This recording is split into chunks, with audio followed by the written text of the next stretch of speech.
Call in, guys. Talk to me nice. Welcome back to Sports Tea. Welcome back to Sports Tea. Talk to me nice. Nice. Call in, guys. Talk to me nice. Call in, guys. Talk to me nice.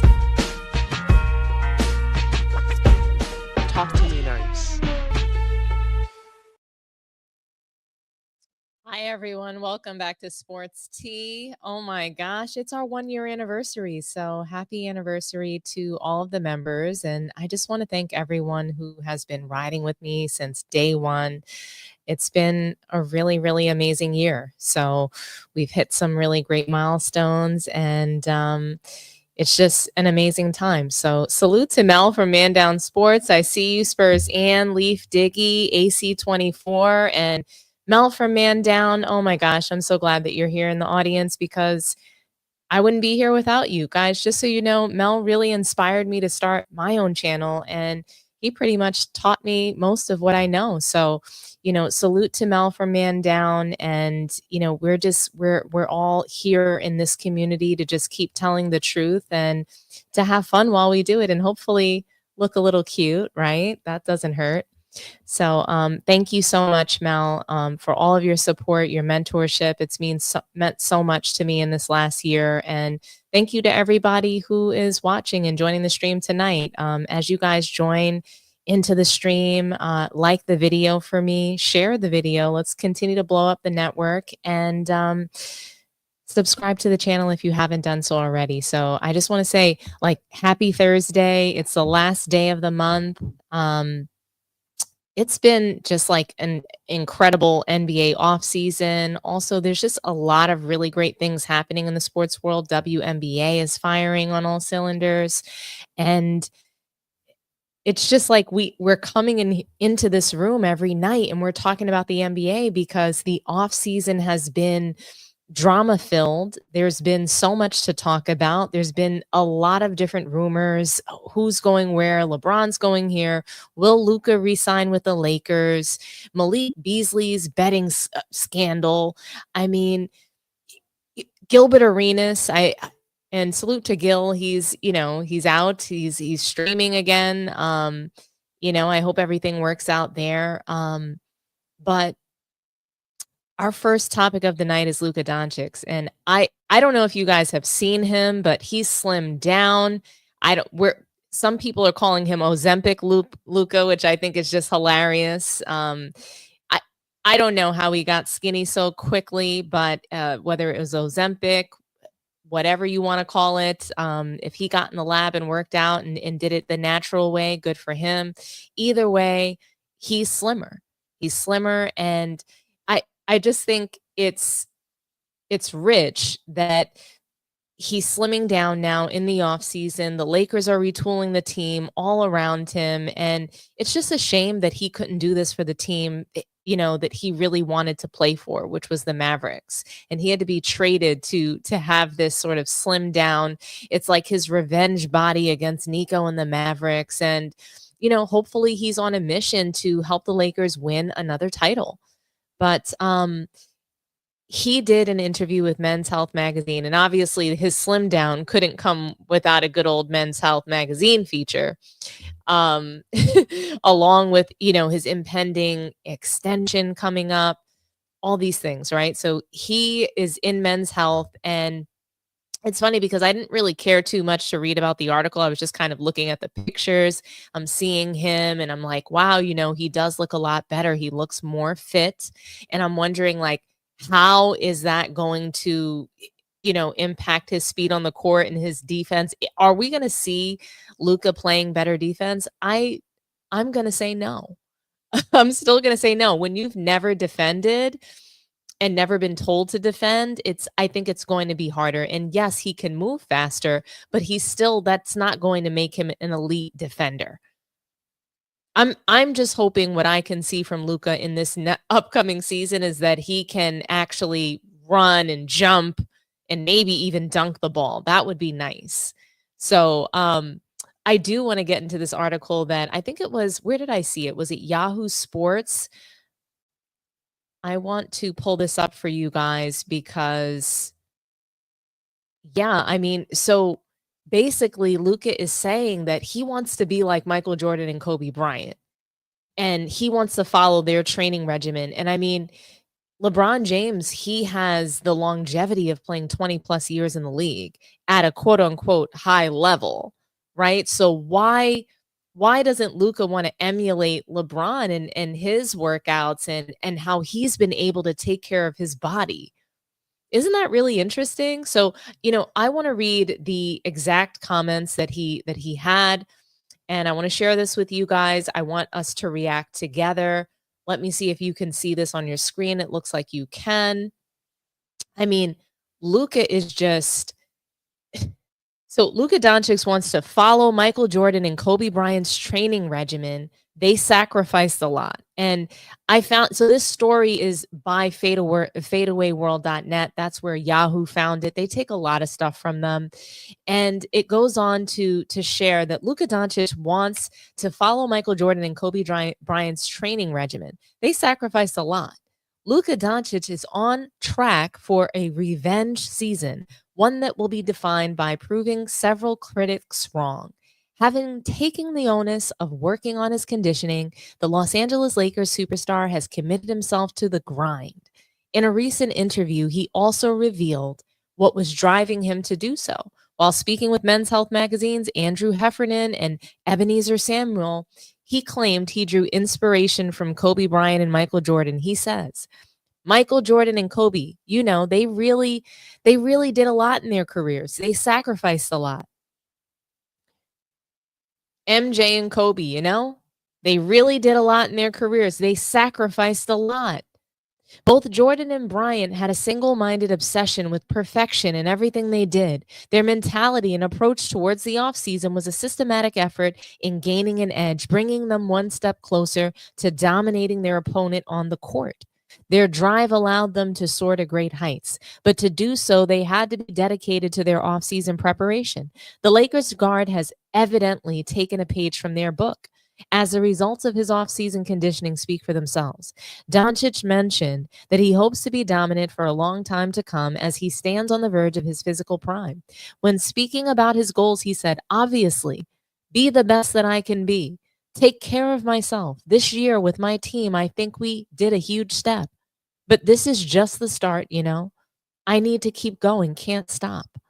Last season, Doncic's arrival was greeted with a blend of enthusiasm and skepticism. While his offensive brilliance has been acknowledged by the masses, several question marks were raised about his ability to defend.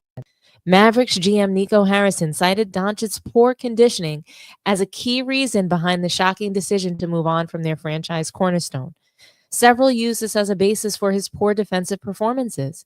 His shortcomings were exploited in the playoffs and magnified by the media, paving the way for critics to question his health and fitness.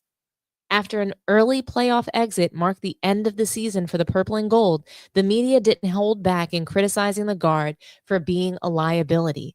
By the looks of it, however, the guard used that criticism as fuel for the offseason. Apart from his conditioning, the Lakers superstar has been vital in facilitating the team's offseason acquisitions. Having played an active role in recruiting DeAndre Ayton and Marcus Smart, it is abundantly clear that Donćić is looking to make a comeback with a vengeance. The 26-year-old is committed to the Lakers with the intention of bringing a championship to Los Angeles, a city that demands excellence and reveres legends. With MVP expectations on his shoulders, the Slovenian is primed to etch his name into Lakers lore. Currently preparing to represent Slovenia at the Eurobasket tournament, Donćić will return to Los Angeles for a Jordan Brand event before heading back to his home country. Well. I thought one of the key points here is that he was the one recruiting DeAndre Ayton and Marcus Smart. That's a clear sign he intends to, be committed, re-sign with the Lakers. Clear sign. I thought also another interesting point was the criticism that he received in the media, but they failed to mention JJ Redick, his own coach, was the one that prompted and really kickstarted that criticism surrounding his conditioning and his just his physical fitness and being an elite championship ready shape. But obviously, the most glaring part of the Men's Health article was that he doesn't mention LeBron and wanting to model his fitness routine after him, or the grind that LeBron has had over the 20 plus years of his career, being one of the most durable superstars. So MJ and Kobe, they really did a lot in their careers. They sacrificed a lot. So, I mean, it sounds like he's saying that LeBron James didn't do a lot or enough in his career. And then it also sounds like he just respects Kobe and MJ more. They sacrificed. That's what he's saying, that they sacrificed. I mean, I just think that that's a really interesting way to put it. So Donćić is saying that he's willing to sacrifice. He's willing to sacrifice the beers, the hookah, probably the fast food. Lord only knows what else he shoves down his face when he's busy getting fat, like a Zion. I mean, he's not quite Zion, right? But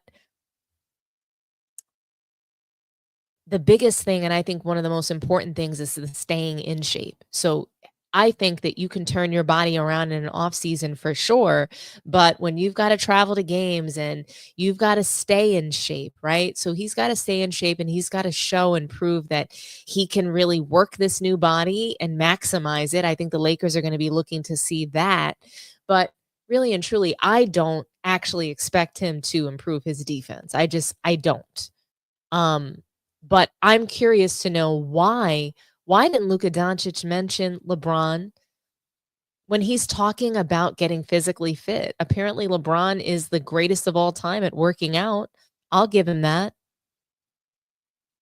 He can't play in an offensive system. He can't defend, but he can work out.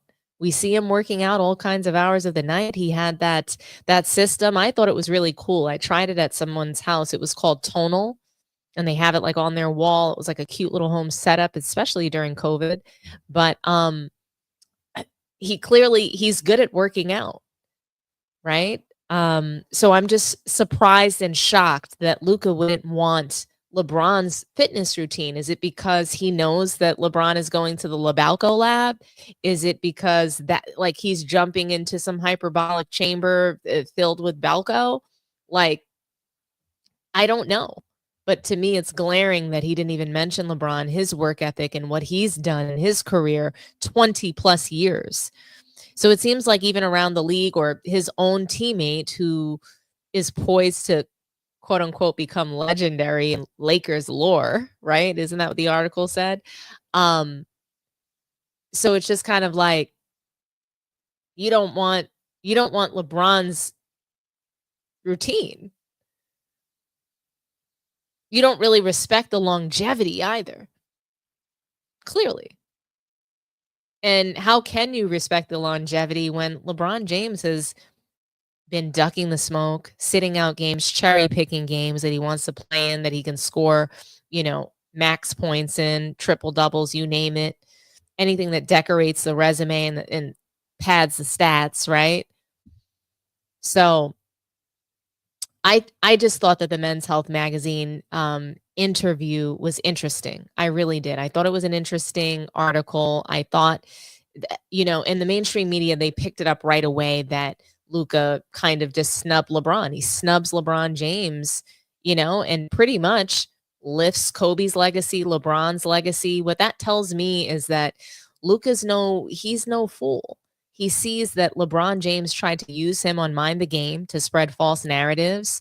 He basically was clout chasing with Luka, just using him for clout with his podcast. And I just think it's hilarious how Luka is getting his lick back.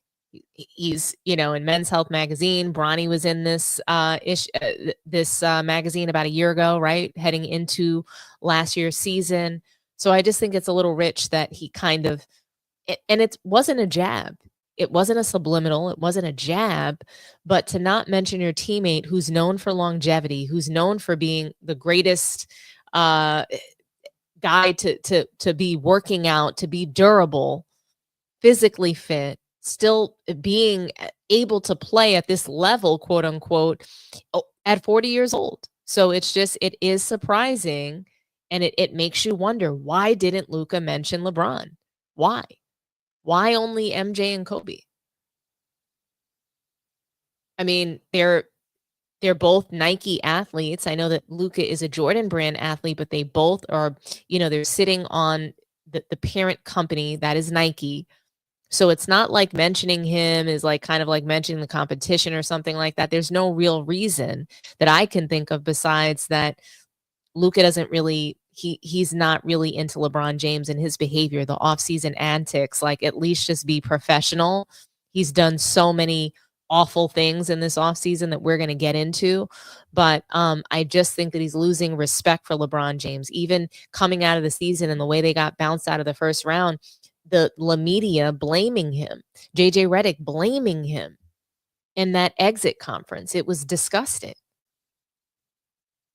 And so I can think of a few reasons why Luka didn't mention LeBron. I just think he's losing respect for him, and he's doing things that's pushing him away from him. And Luka seems to be pretty professional, even how he's dealt with the Mavericks and them trading him. He has not come out and made a slew of like disrespectful comments about them. He's kept it pretty much professional and is just trying to move on from the whole thing. But LeBron James, on the other hand, has had so many immature antics with the Lakers and spreading narratives, just pushing out negative stories. And I think that it's really it's rubbed people the wrong way. His teammates, the Lakers administration, and I think Luka Dončić himself. So yeah, we get it. There's a whole game, and LeBron trying to get the best deal from him for himself. Players around the league, they can all relate to that and understand that. But there's a way to go about things, and the way that he's going about it, it would cause that kind of reaction. The same way that Draymond treated Kevin Durant. He didn't like the public spectacle over will he stay or will he go. And he winds up calling him a bitch on the court, right?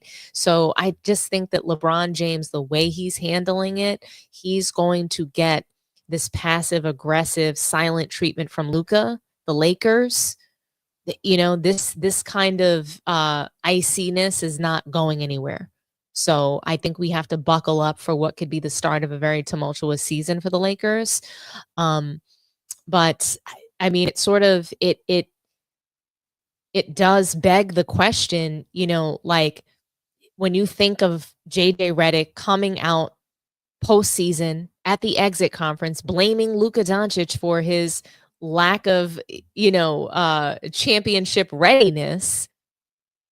When you come out and blame your franchise player, you're the guy that you're trying to build around,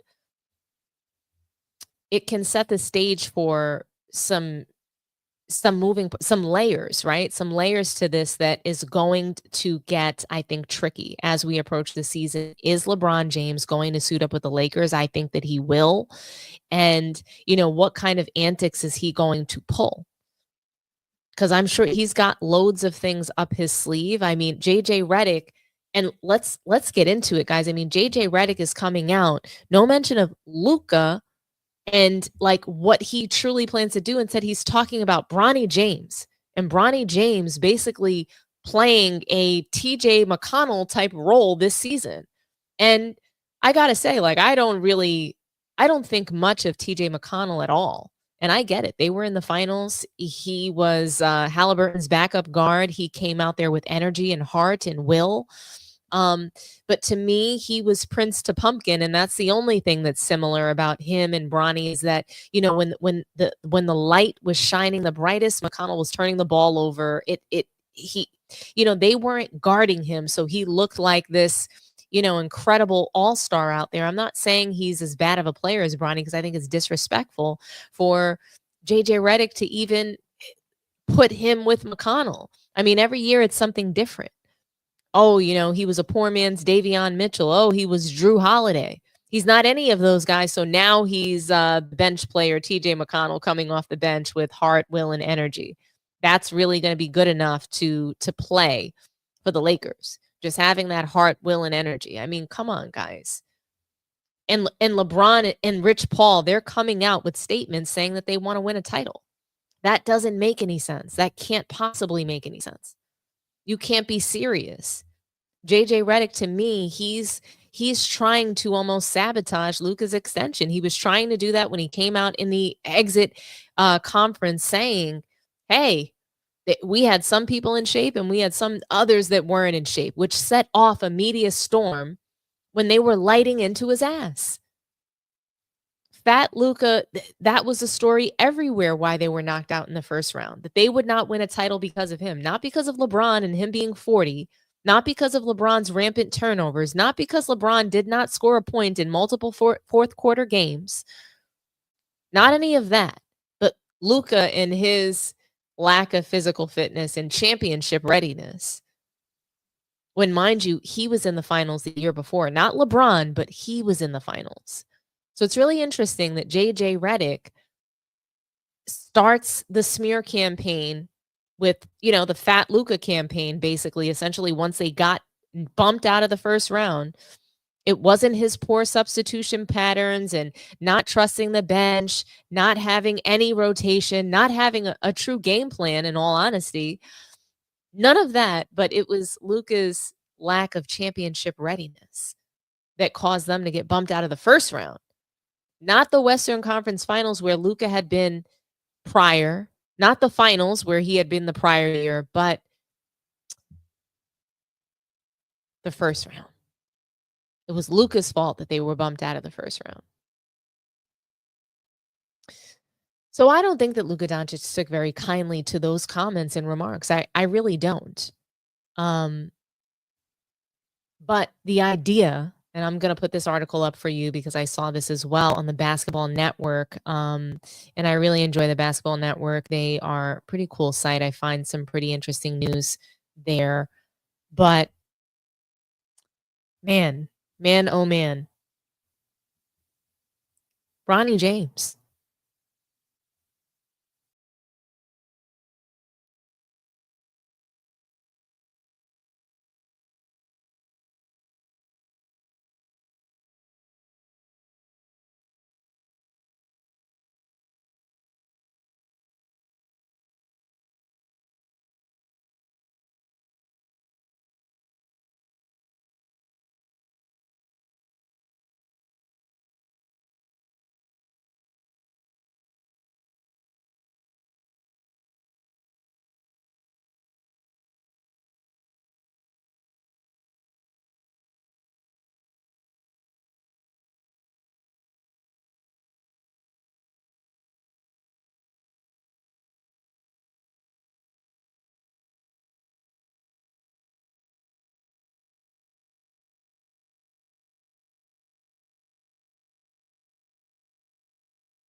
Oh, I'm sorry, guys. I was muted this whole time. I didn't even know I was muted. Sorry about that, guys. Whoops, whoops, whoops. I removed myself from the stream. I will start that over for you guys. My bad. Okay.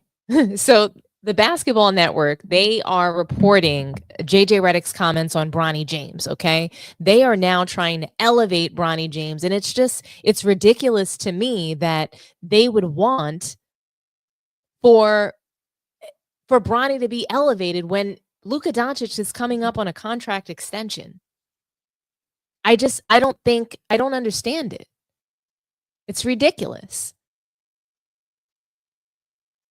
And so I'm going to get into this article. The article starts off with a quote from JJ Redick. I think we have all seen these amazing flashes of it. JJ Redick wants Bronny James to play a role similar to TJ McConnell. JJ Redick claims that Bronny James needs to get in elite shape to become an impactful player.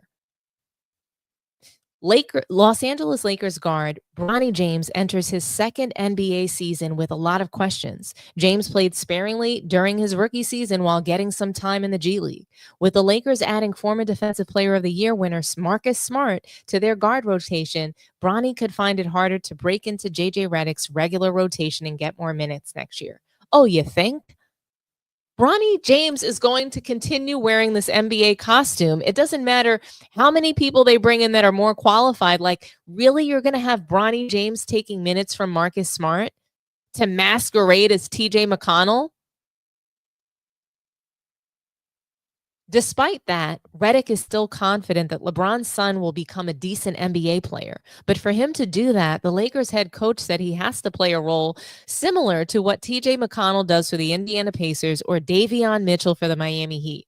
And boy, oh boy, they just won't give up the Davion Mitchell comparison. They won't even give it up. I thought they moved on, and now it's TJ McConnell. He's neither.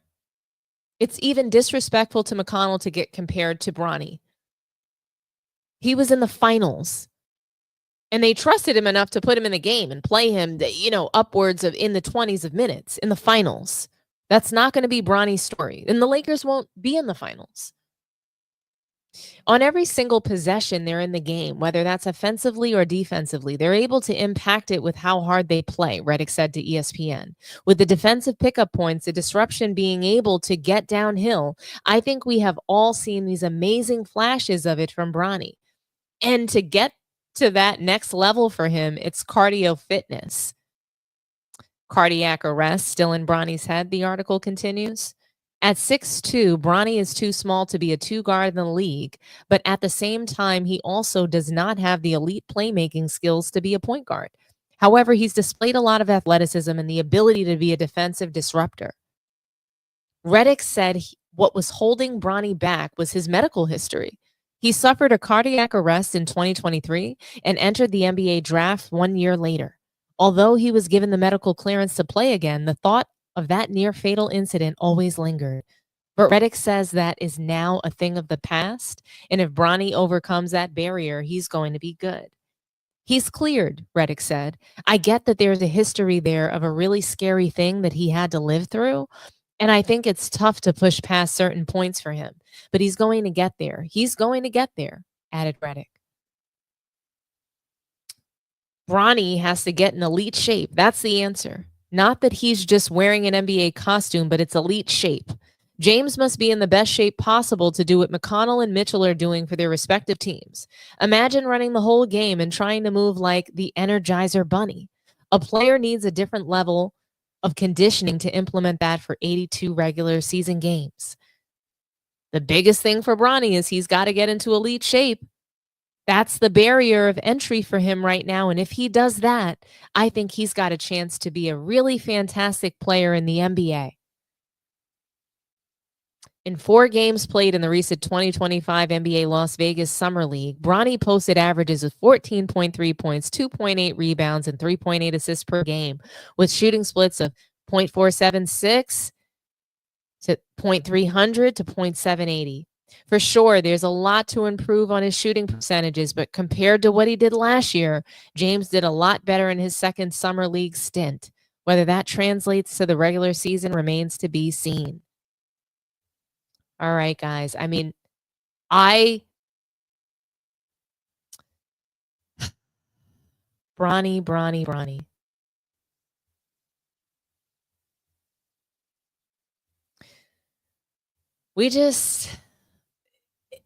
I can't help but feel like we're completely overhyping Bronny at the wrong time. Okay, Clutch Sports wants to clutch. I get it. We're never going to get off the Bronny train. He's going to continue to wear this costume, but Luka Dončić is coming up on an extension. How smart is it to rub it in his face that there's going to be at least another half of the season of the circus, of the Bronny circus, and he's somehow going to be a backup for Luka or Marcus Smart? What is happening here? That is a joke. Bronny James can't guard anybody. He can't score on anybody in the league. I mean, let's be for real. So it just begs the question, is JJ Redick trying to sabotage Luka's extension? Is he trying to sabotage Jeannie Buss, Rob Pelinka, the new ownership? How made aware of the new changes was he? You have to wonder these things. You have to wonder where JJ Redick is at in all of this. Is he turning on LeBron? Is he planning things on the side or behind his back? Who knows? Is he on LeBron's side? Is he a double agent? Is he playing both sides, trying to put a wrench in the Lakers' plans? Are him and LeBron going to try to stick it to the Lakers?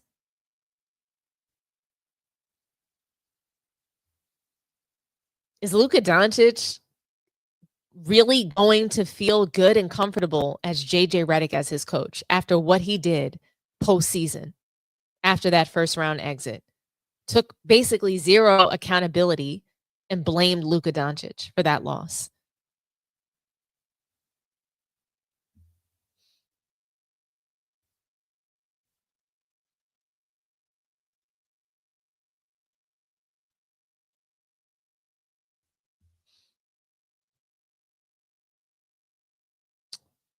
I want to know from you guys, like, do you think and do you trust the new look Luka? New look Luka, do you trust him? Do you trust that he can defend? Do you trust that he's going to get out there and really put in the work all season long?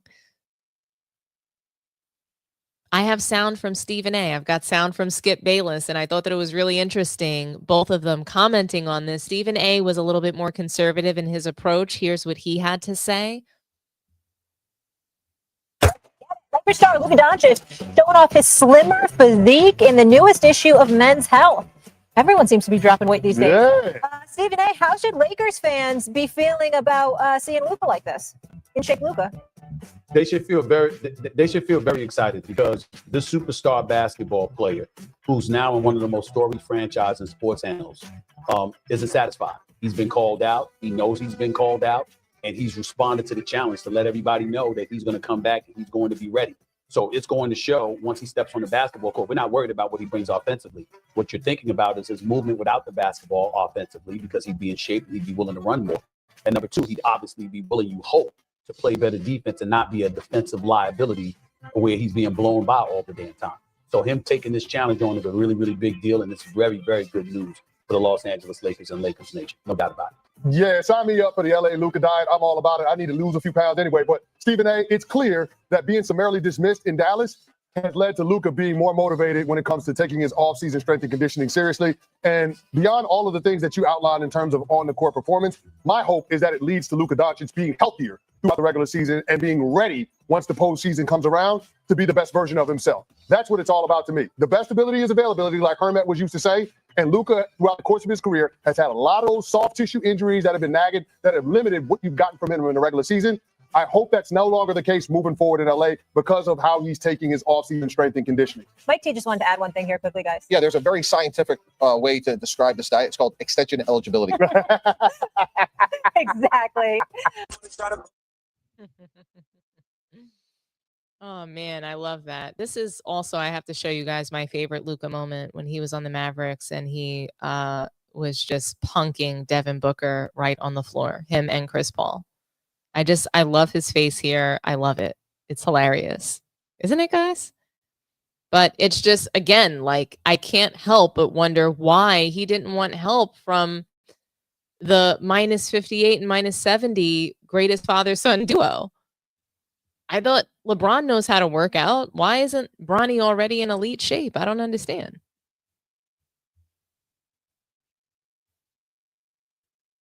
They've got to be able to help out fat Luka, right?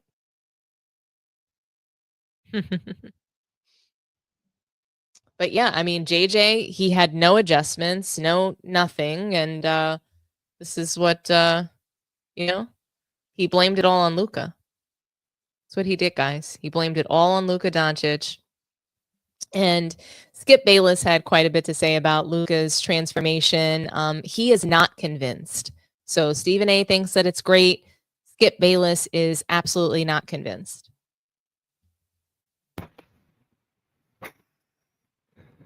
I'm sorry. And I really hope I'm wrong about this. But I smell a rat. I'm talking about a soon-to-be fat rat. Again, maybe not fat, but chunky fat, portly fat, Luka fat. I'm talking about Luka Dončić. Now, hold on just a second. Out of nowhere, Luka Dončić, just before he's about to be eligible on August the 2nd for his first big supermax from the Lakers, 4 years, $223 million. Out of nowhere, bolt of lightning, Luka is on the cover of Men's Health, looking even more ripped than I am. Out of nowhere, fat Luka has gotten svelte, dare I say. Looks great in the pictures. And out of nowhere, 2 reporters from Men's Health have spent some time with Luka and his team of 2 trainers and a new nutritionist at his favorite destination, his off-season resort site that he goes to in Croatia, where they shipped in all the right exercise equipment, and they put Luka through a boot camp, which is detailed in the Men's Health article, which led to, just the other day, Luka's first ever morning TV show appearance here in the States. This one on the Today Show to talk about his new body, the new man, Luka. And this after he was shamed by his coach after the Lakers unceremoniously got gentlemen swept by the Minnesota Timberwolves in 5 games when they were favored to beat the Timberwolves in that series. And remember what JJ Redick said in his day after message about the season? He said, certainly, I'll quote it, certainly there are individuals on our team that are in phenomenal shape. See the other guy in the backcourt. What's that guy's name? James? See James. And JJ went on to say, there's other ones that could have been in better shape. See his backcourt partner, the newest Laker, Luka, with spare tire around his midsection in the double chin. Luka, that guy, only 26 years of age, been in the league since 18, never got in shape. I've said it 1,000 times. I've told you the truth. I've ridiculed him because his diet must be atrocious. You are what you eat and you are what you drink. Everybody says he loves his beer, loves his hookah. Fine, but you are what you put in your mouth, especially the beer and whatever Mexican food in Dallas that you gorged on after games. And Luka's talking about on the Today Show, I finally saw the light. I wish I'd known this from the start. I'm not buying it. I'm sorry. I want, for his sake, I'm impressed, but I'm highly skeptical because I know too much about this. If I am qualified to talk about anything, I know about fitness. It's my life. It's been my passion.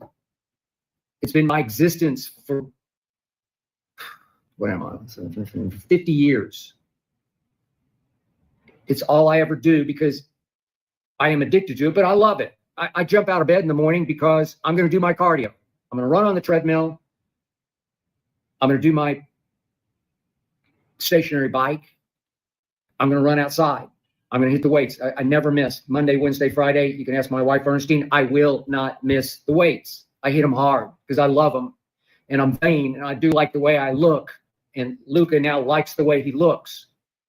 But will it last? That's all that matters, because what I always preach, what I evangelize about fitness-wise as a fitness evangelist is it's got to be your lifestyle. You can't crash diet. You can't fad diet, because all the studies will show if you fad and you crash and you starve yourself for X amount of days and you lose a bunch of weight and you hit the gym with a new trainer and Skip Bayless doesn't believe in him. I am leaning towards Skip. I don't really believe in him either. I think that he's going to continue the same game that he has, dominating the ball, having strong offense, coming out in the first quarter, really trying to kill, not having that much gas in the second half. I don't think all of a sudden he's going to be a brand new player. Nope. But I am wondering if Luka Dončić is going to re-sign with the Lakers with his extension coming up. Will he re-sign with the Lakers? I think is a really good question to ask. And given LeBron James's behavior, does he want to stay there and go through this? LeBron James has a no trade clause. It looks like the Lakers are going to keep him there this year, or at least until the trade deadline. Does Luka want to be a part of that? I think he does, actually. I think he sees the light. I think he sees the light at the end of the tunnel, that LeBron is leaving, whether it's willingly, whether it's, leaving on a good note, a bad note, but it's coming to an end. That's what he sees. That's what the Lakers are telling him clearly. That's what Bill Duffy is telling him. That's what the media is saying. And that's just the writing on the wall, right? That LeBron James is going to be headed out of the Lakers. Whether he retires this season or not remains to be seen. We haven't heard an announcement as of yet. Whether he goes on to play at another team to quote unquote compete for titles, or to just sort of pass the time until his son is able to be drafted and he can get another son in the league. I just don't see him not trying to get Bryce into the NBA as well. But for me, out of all of LeBron James's antics that he's had this summer so far, where did it start? He faked the MCL injury during round one, came out and said that he had an MCL injury. That's why he would not be attending the Met Gala. Then we see him shimmying, dancing all around with this quote unquote MCL injury that, takes weeks to recover from. And you would not be able to dance if you had an MCL injury. And I mean, there's just so many other things, right? He's been in the news for being at Cleveland facilities, Cleveland training camp. He's been in the news for, seeming as though he wants a trade, right? Some really big stories surrounding LeBron James this summer. But for me, one of the most ridiculous ones is that he was caught training at the Clippers facility, and not caught. He wanted everybody to see that he was there. Okay. And I caught this article in Sports Illustrated, and I just couldn't believe it. I could not believe that LeBron James, a Laker, he's been with the franchise now for 7 seasons. Where's the respect? Where's the loyalty? For me, all of my relationships are grounded in trust, loyalty, and respect. And without those 3 things, that's the foundation, right? If that's the foundation of a good partnership, even like coworkers, like I have to have those 3 main things. That's where it has to start. If we don't have that, we don't have anything. But what really concerns me is that LeBron doesn't even see what this does and where this puts him with Laker fans, where this puts him with Laker Nation. Why are you there? Why are you trying to spark trade rumors to the Clippers? And then he's going to turn around and tweet that we all have nothing better to do. We need to go on and get a life. We need to enjoy the cookouts. Isn't that what he said 4th of July weekend when we were accusing him of potentially going back home to Cleveland because he was there wearing a welcome home hat. I think, yeah. So he does things like this for attention and then turns around and gets like, all fake upset, saying that like we need to stop worrying about what he's doing, or we don't have a life. But you're out there for your millions of followers, millions of blind witnesses doing this, trying to get their attention, trying to rile them up, trying to have everybody guessing where you're going, trying to make it seem like the Lakers have done you wrong when they've done everything to help you. The Lakers seem like they're in win now mode to me. I don't understand how they're not in win now mode. They went out and get the center that you begged for. They went out, they've gotten some more. They went out and got Marcus Smart. So they've got a real 3-and-D guy.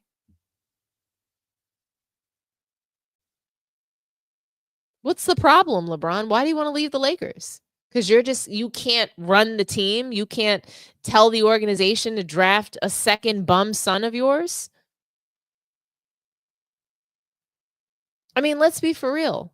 LeBummy Jr., he's at it again, purse snatching all over again this season. And Luka Dončić is supposed to want to be a part of that. A family of purse snatchers. You've got LeBron at 41 years old taking up a roster spot, taking up max dollars on the team. You've got LeBummy Jr. wearing an NBA costume all year long. And you've got to deal with the standing ovations.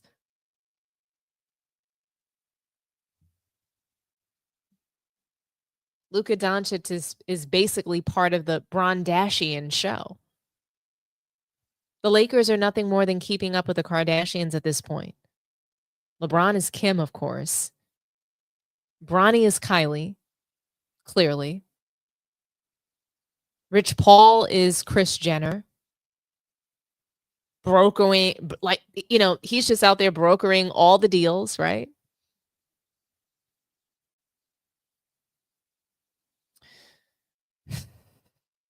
I do think that Luka's going to re-sign with the Lakers. That's what I think. I think he's going to, in spite of LeBummy Jr., in spite of the father-son duo, because I think that they'll be headed out.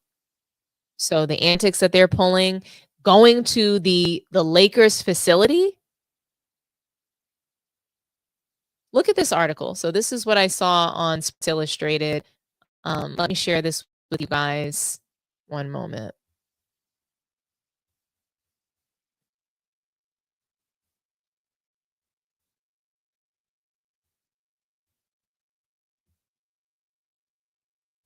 Okay. So, oh, it wasn't this one. I want to share this one. You guys can see that, right? So Sports Illustrated reported this. LeBron James flexes working out at Clippers, not Lakers facility, an epic fail. I thought this was funny because they are calling it an epic fail. The Los Angeles Lakers legend bragged about putting in the work. Unfortunately, that apparently happens at the Los Angeles Clippers facility. So this was reported about 6 hours ago, and Sports Illustrated goes on to report LeBron James never does anything without an ulterior motive. Is the four-time NBA champion and MVP trying to tell us he'd rather play for the old man squad, all-star Los Angeles Clippers? Most recently adding fellow 40-year-old buddy Chris Paul instead of with his son Bronny, Luka Dončić, and the Los Angeles Lakers?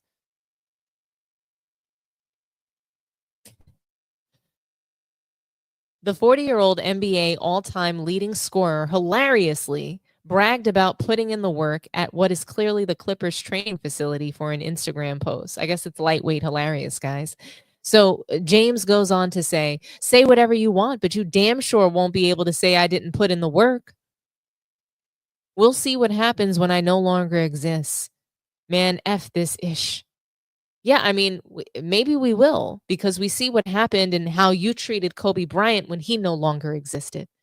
We see with the La Media and Clutch Sports and how they have tried to taint his legacy and disrespect him. Kobe Bryant is rolling over in his grave. So maybe we will see maybe we'll see what happens when you retire. Forget when you no longer actually exist. But let's just get to retirement, and hopefully we will begin to forget and move on from the disaster that the NBA has become under the helm of LeBron James. And so look at this fool. This is a disgrace. A complete disgrace. You're sitting there with your son on your hoodie in a Clippers facility, embarrassing yourself, your family, and the Lakers. And they call him a Laker legend in this article. That's how they start off the article. And that is absurd. Look at him. He's not a genuine, authentic person, guys. You guys can't take him seriously. He doesn't take himself seriously. Look at him. He's a joke. The Clippers facility? Seriously? The article goes on to say that is also a Bryce James hoodie, his younger son, that he's sporting along with the Liverpool training plants, which King James has an ownership stake. Rumors have been flying all summer that LeBron is not happy with his standing in LA on the last year of his opt-in player option at $52.6 million. Especially now that Luka is clearly the franchise's centerpiece moving forward. Now, an FOS report surfaced yesterday that James's bestie and business partner, Maverick Carter, is solidifying the Saudi PIF-backed rival basketball league that could use a few marquee names. Whatever game LeBron is playing, the Lakers can't be ecstatic he's posting up at the Clippers facility. I repeat, guys, whatever game LeBron is playing, the Lakers can't be ecstatic that he's posting up at the Clippers facility. And so I can't help but to think that LeBron is playing a game as he normally is, right? And what's the game? Trade me, or I'm going to embarrass the franchise, and I'm going to make it really hard for you and really uncomfortable for you. That's clearly the tactic, right? I'm going to make it real uncomfortable for the Lakers and their franchise. Even though I spent 7 years here, even though they drafted LeBummy Jr., the purse snatcher, even though I've turned the ball over with abandon, completely played with disgrace in the Staples and Crypto Center, I'm going to do these disrespectful things. And guess what the Lakers are going to do? They're going to do nothing, guys. They're going to continue to sit quietly, and they're going to strike, just like they struck when they decided to make that trade for Luka Dončić and remove his power and essentially fire the GM of the Lakers, which has been LeBron James. So I'm curious to see when the Lakers will fire JJ Redick. But for now, we just need to wait for Luka's extension, see everything that's going on, right? See where LeBron's head is at. And I'm curious to see how this all unfolds. But I do believe that Luka is going to re-sign with the Lakers. I see that without a doubt. Who else is going to be dumb enough to give somebody that doesn't defend millions and millions of dollars? The Lakers. But speaking of somebody that likes to give away millions of dollars and likes to create non-sustainable game plans is this guy, Daryl Morey. This is the next topic of the night that we're going to get into.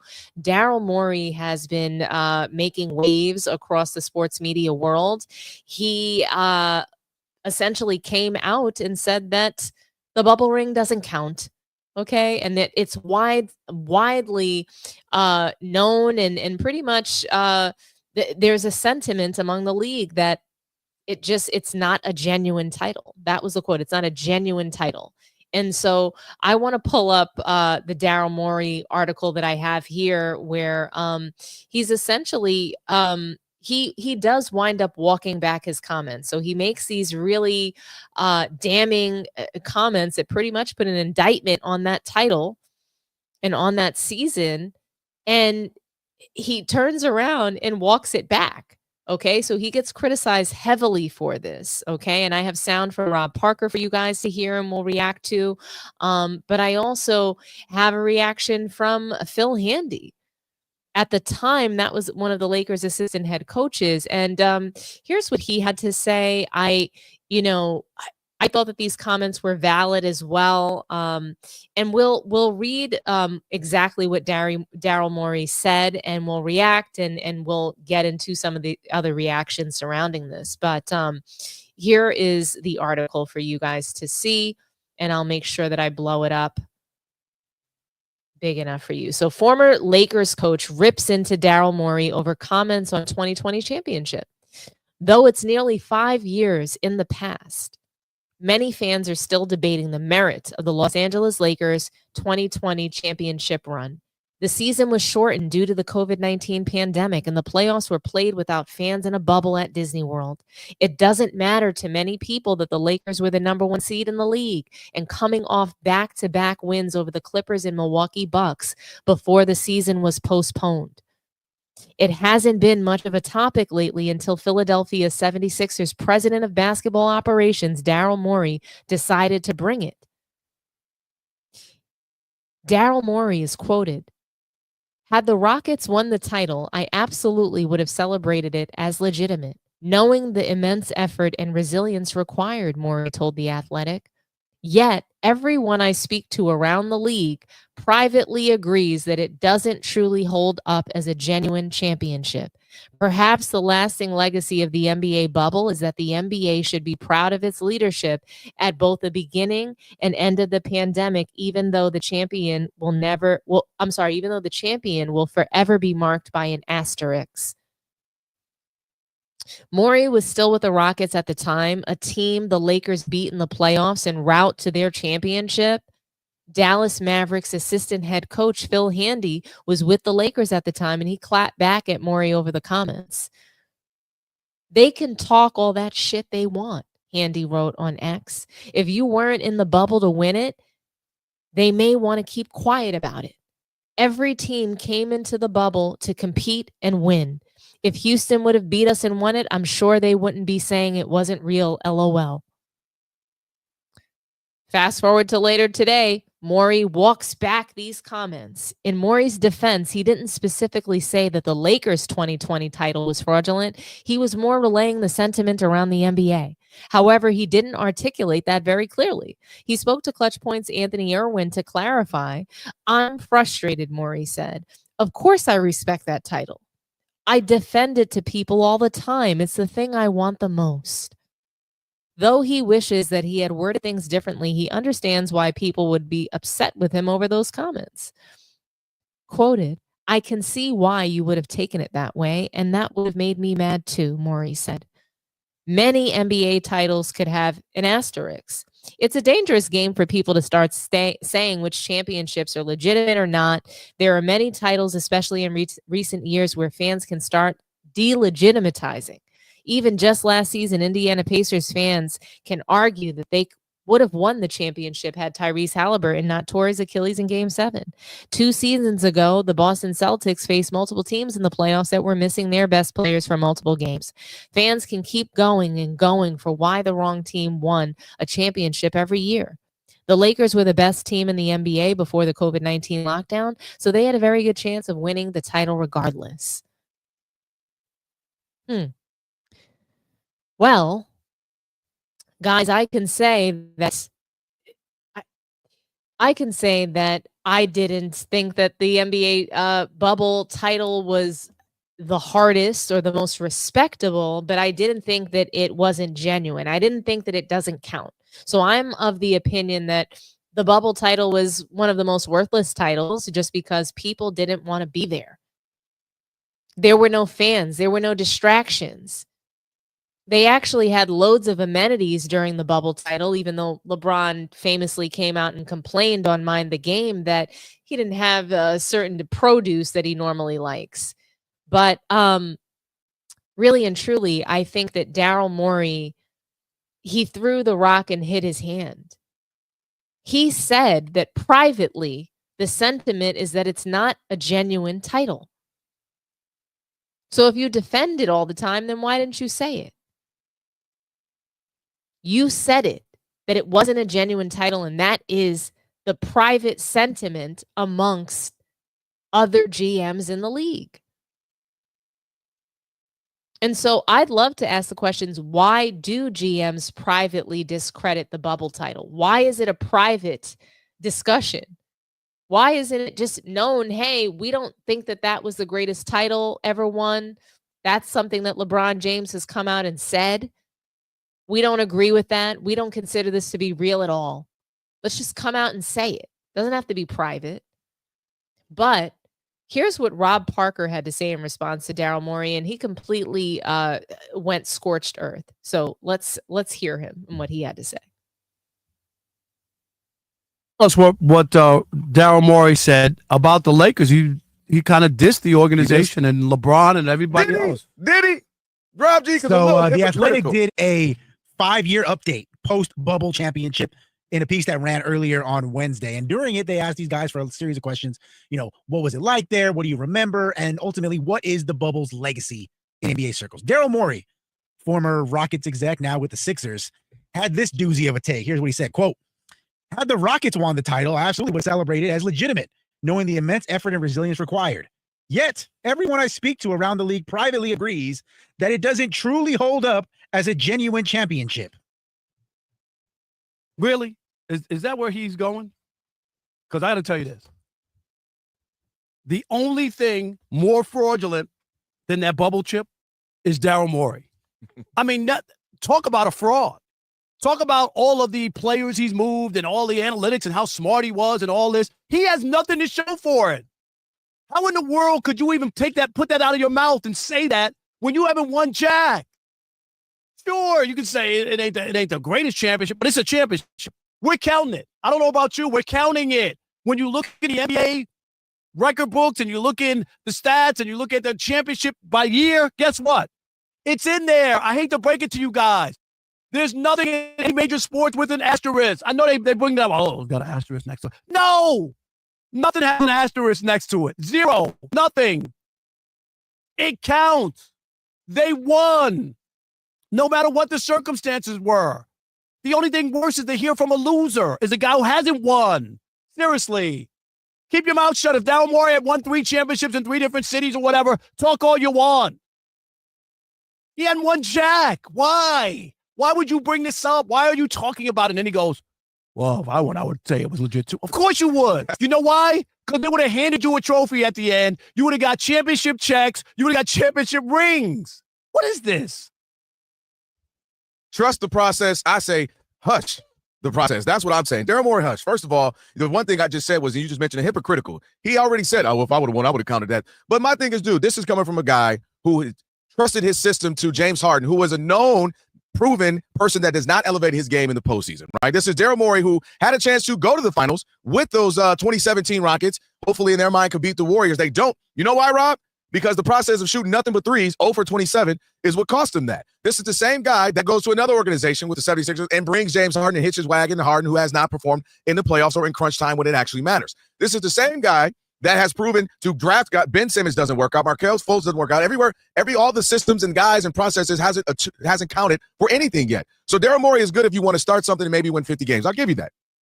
He can go get a James Harden. They can win. They can find a way to do nothing but layups and threes, and they'll win 50 games. But ultimately, when we're talking about championships, he is out of this conversation because he hasn't even sniffed a finals appearance, let alone actually win a championship. And a few things to remember about the bubble, and I get it. I think the better word for the bubble is unique.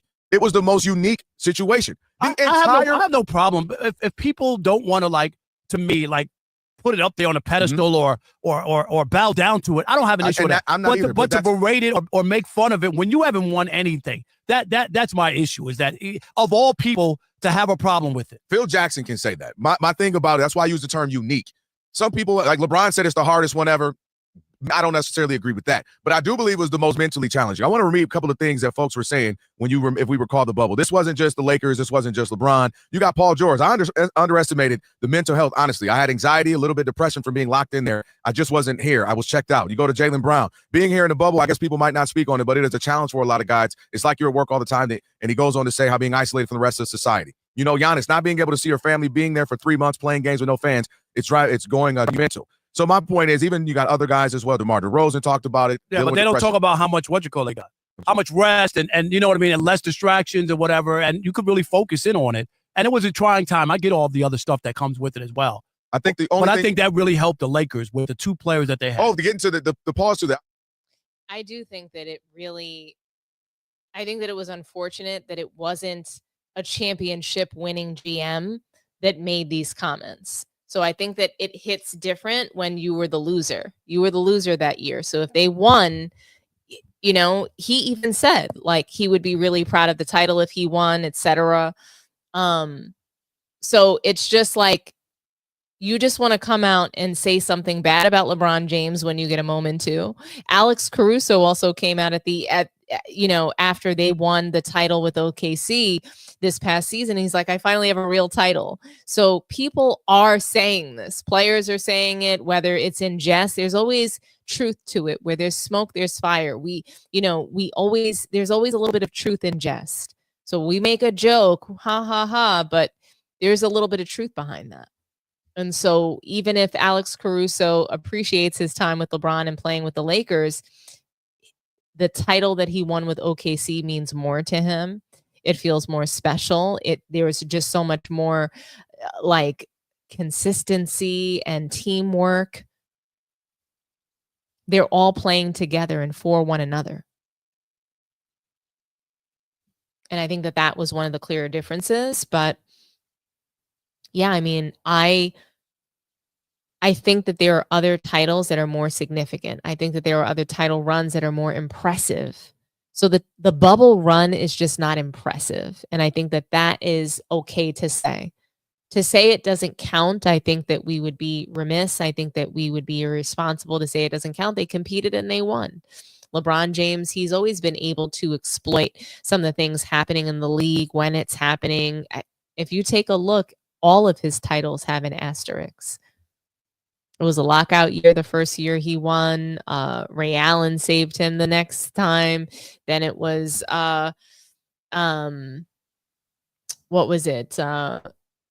Then it was Draymond's suspension, and then the COVID year. So I think that GMs privately discredit it because it's LeBron James. I think that he's so hated amongst most of the GMs in the league, and for how he's changed the league and some of the things that he's done that really turns them off. I think that he is majorly disliked throughout the NBA. But, speaking of one of LeBron James's titles that he's won. Obviously he's won with the Miami Heat. Dwyane Wade, he has his own podcast. I think it's called Time Out with Dwyane Wade, and it's pretty interesting. I think that he has a lot of good conversations on there. And most recently, he actually gave his top 7. So I thought that his top 7 was actually really solid. I loved it. I didn't see a criteria in the top 7. And a lot of people, they have a favorite players list and a technical list. And so I have that. I have players that I actually really love to watch, and they might not have the level of greatness that a Michael Jordan might have, but they're one of my favorite players. And so I have a favorite players list, and then I have a technical top 5 list, technical top 10 list. And so I have for you guys Dwyane Wade's top 7. We will watch him deliver this, and we'll react together. And so for me, Michael Jordan is when it started for me. So I go MJ, I go Kobe. I mean, they were the same player. Man, you saw one, you saw the other. So I go I go Kobe, and that's number 8 and number 24. Number 8 was a bad boy too, by the way. I go obviously LeBron. You know, getting a chance to watch him play, but I got a chance to see him up close and personal for 4 years in a row. I've never saw a greater basketball player when it comes to the way he plays this game in person with my own eyes. Like I watched Jordan from afar. The way LeBron played this game is just incredible. Okay. And then from there, I go with AI. I mean, just one of my favorite players, man. Just a little dude who there's nothing you can do with him. The way he was just a giant killer, bro. He attacked everybody in front of him. And he did it with so much swag and pizzazz, and like, bro, he just was just a confidence walking. Like he just had he exuded confidence. I go with Steph Curry. To watch Steph, see him from college, to watch him come into the pros very early, then watch when he took over the pros, when he took over the league. I've never seen a player take over the league midpoint in. Like most of the time they come in like LeBron or Kobe, obviously early on in his career winning championships, but Steph just did it in a whole different way that we know none of us seen coming. It was just like, if somebody just walk up on you and just start hitting you with haymakers and you ain't know y'all had some beef. That's kind of how Steph took over the league. Like you ain't know we had beef and he was just hitting us with haymakers. I go with Steph. Who is that? What's that, 5? Yeah. Big Shaq. Big Diesel. I've never seen a more dominant force play this game. I love when a big guy, especially at that era, play like a big guy. He was dunking on everybody, dog. He didn't care. What's the rims down and all? Bro, I love it. Like at that era, you just want to. Now the game has changed. You want to see big guys be able to shoot that, out to the 3 and all those things, and be able to pass. And back then, throw it in the post, and I want to see you boom, boom, boom on somebody. Kevin Garnett was one of the most versatile players that I've ever seen play the game of basketball. I remember being in awe of watching, somebody at his size pick up 94 feet, will guard to guard, but then get back to his man. You know what I'm saying? Stay talking the whole game, dominate on the boards, dominate in the post, hit the outside jumper, dunk on you, and had a personality and the swag. Like he had it all too. So those are 7 players in my era of watching basketball that I look at and say, those have been game changers for me in the way I view the game. And those are the bars. When I come to like putting people underneath, I put them underneath the bars of these individual players. I thought it was interesting. Obviously, I don't know if you guys noticed, most notably, and I'm going to play it one more time for you guys to see if you caught what I caught. And so for me, Michael Jordan is when it started for me. So I go MJ, I go Kobe. I mean, they were the same player. Man, like you saw one, you saw the other. So I go Kobe, and that's number 8 and number 24. Number 8 was a bad boy too, by the way. I go obviously LeBron. Getting a chance to watch him play, but I got a chance to see him up close and personal for 4 years in a row. I've never saw a greater basketball player when it comes to the way he plays this game in person with my own eyes. Like I watched Jordan from afar. The way LeBron played this game is just incredible. Okay. And then from there, I go with AI. I mean, just one of my favorite players, man. Just a little dude who there's nothing you can do with him. The way he was just a giant killer, bro. He attacked everybody in front of him. And he did it with so much swag and pizzazz, and like, bro, he just was just a confidence walking. Like he exuded confidence. I go with Steph Curry.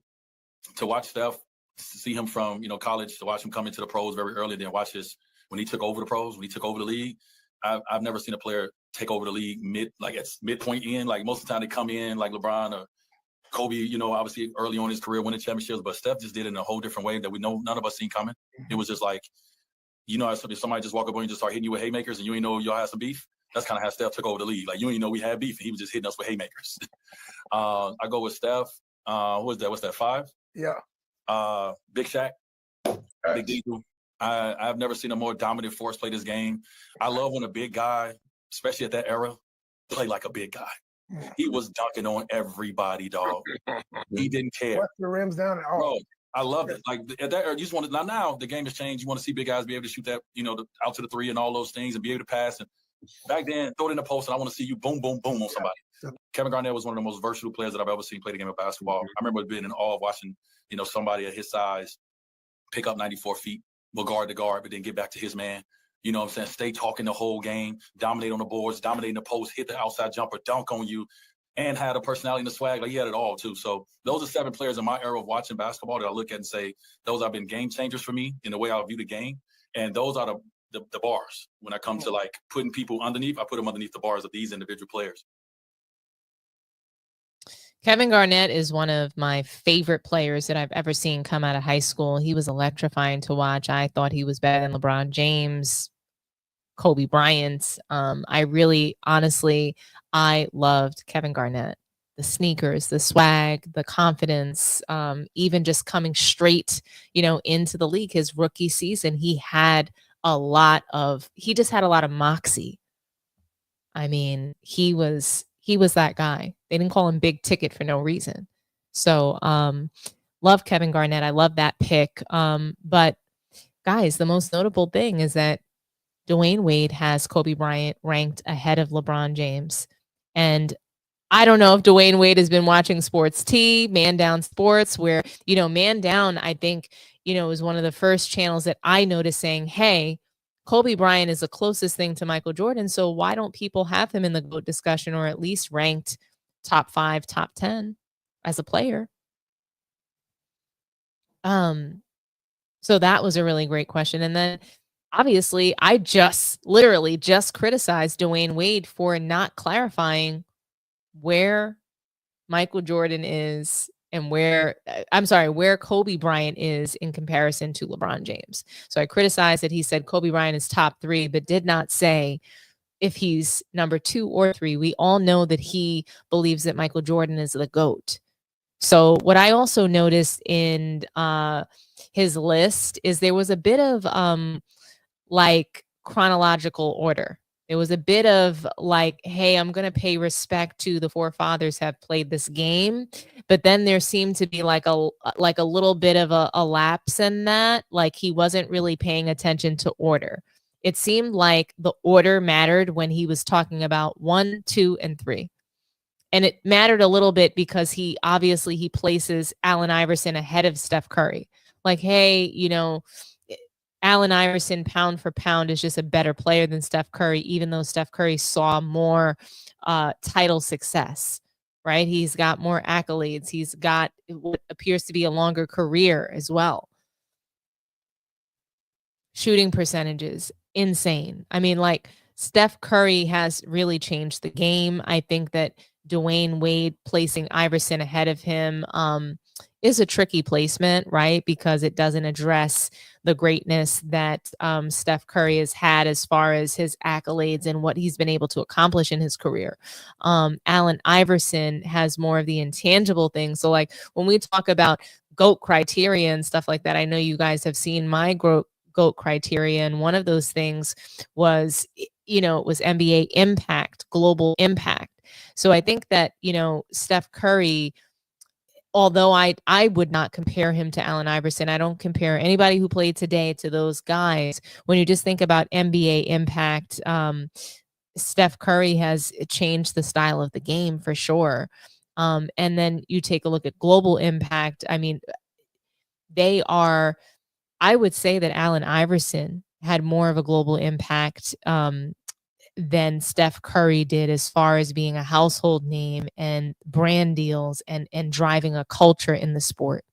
So Steph Curry, he hasn't been able to impact the culture enough of what I would love, because he's a very positive guy. I don't think he's nearly as polarizing as LeBron James, but the NBA has sort of picked him to be that face and that sort of that vehicle for driving and growing the league instead of Steph Curry. And maybe it's probably because he's an Under Armour representative. So he has huge endorsement with Under Armour, not Nike. So he was never going to be promoted as the face of the league. I mean, he is, but it's because he forced it. They could not deny him. But I respect D Wade's list. I do. I respect the list. It doesn't mirror my own list, but I'm wondering, why did he just choose top 7? It's like he stopped making the list because the only thing that really mattered and the main point was that Kobe was above LeBron. How do you stop at 7? That's so random. Or is it because he didn't want to complete a top 10, because then it gets controversial as to who he left out? I don't know. But what do you guys think? Is Dwyane Wade's list valid? Why did he only give a top 7?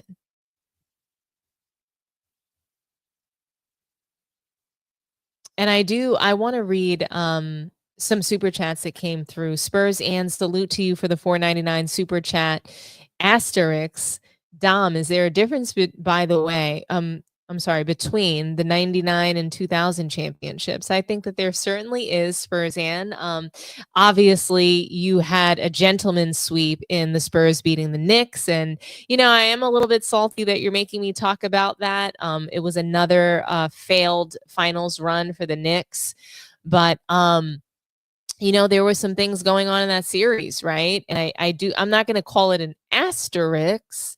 I'm just going to say that, it's apples and oranges, not an asterisk. I'm going to say different, but not an asterisk.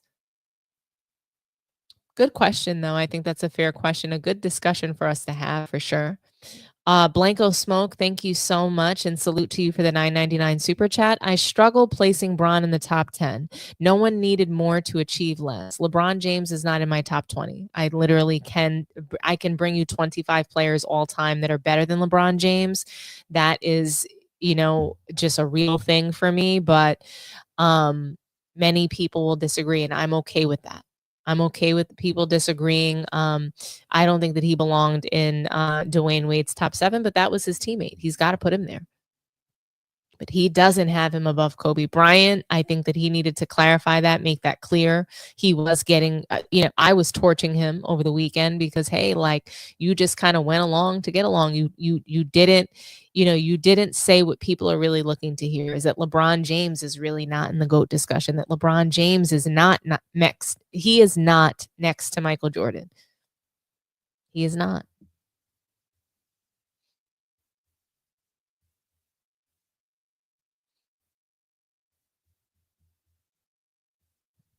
Lots of really great engagement in the chat. Let's see where we're at with the likes, guys. If you think I'm doing a good job tonight, like the video, subscribe to the channel.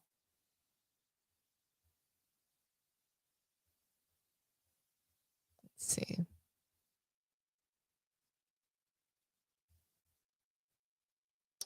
This is just the weirdest thing.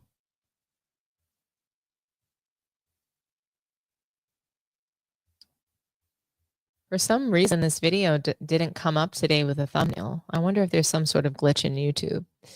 But, one moment.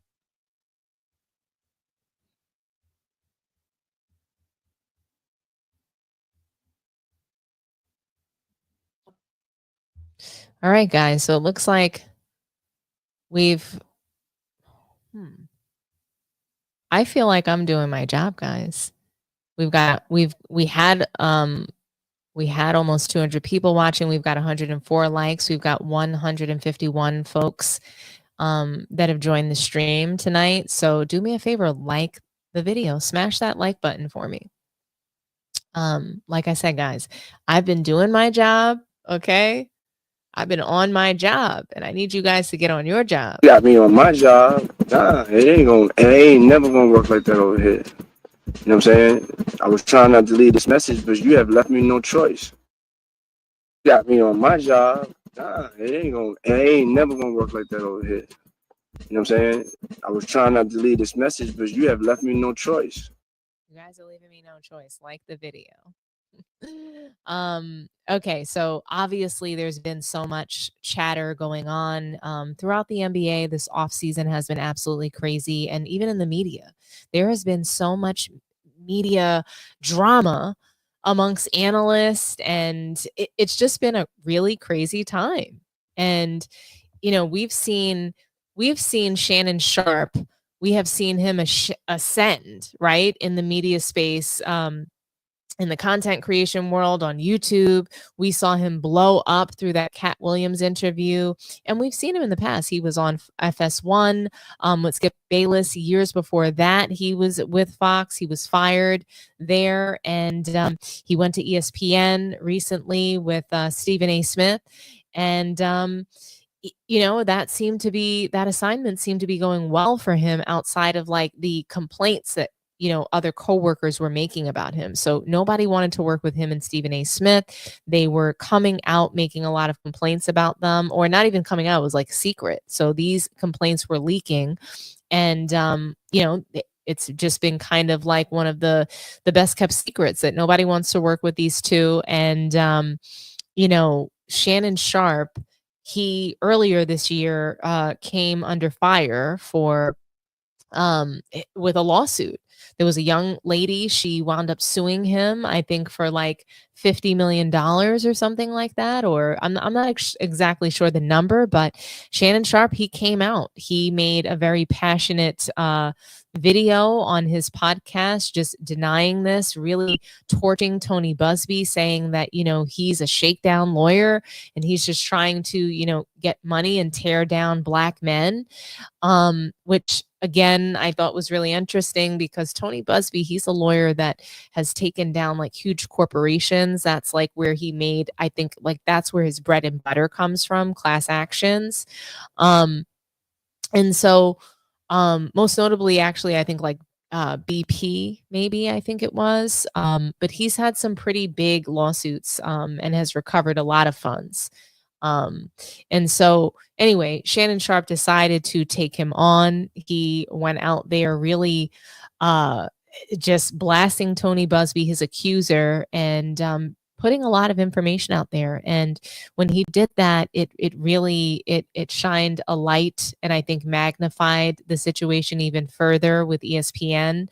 And Stephen A. Smith went on a media tour about Shannon Sharpe and these allegations and pretty much told us ahead of time that he was going to get fired.